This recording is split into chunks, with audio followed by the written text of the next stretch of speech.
তো আজকে বানিয়ে নেবো মাছের তেলের বড়া।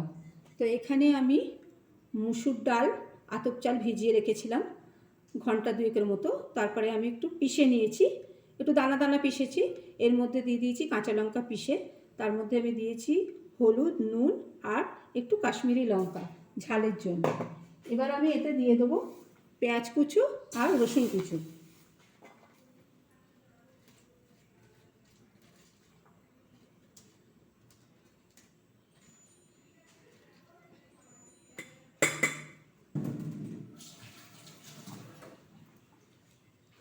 দিয়ে এটাকে আমি ভালো করে একটু পেস্ট করে নেব। এখানে আমার তেল গরম হচ্ছে। তো এখানে আমার তেল গরম হয়ে গেছে।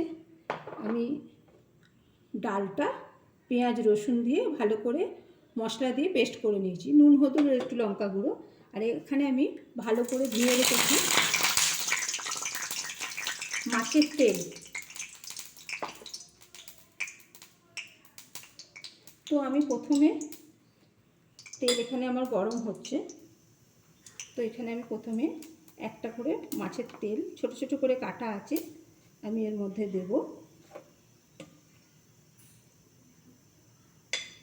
দিয়ে আমি এটা একদম এর সাথে পেস্ট করে নেব। নিয়ে আমি এটা অল্প ছোট ছোট করে কড়াই দেব।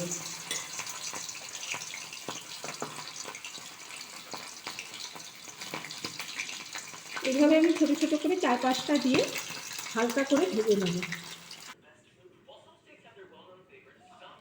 তো এইভাবে কড়াই দিয়ে হালকা আছে ভেজে নিতে হবে, তাহলেই হয়ে যাবে মাছের তেলের বড়া।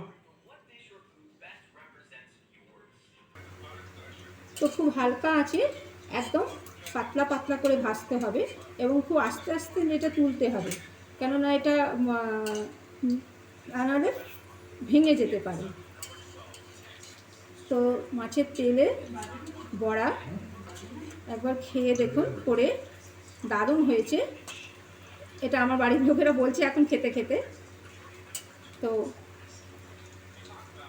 ভেজে নেবেন এইভাবে।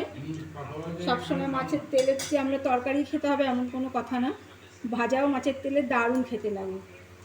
তো রাখলাম।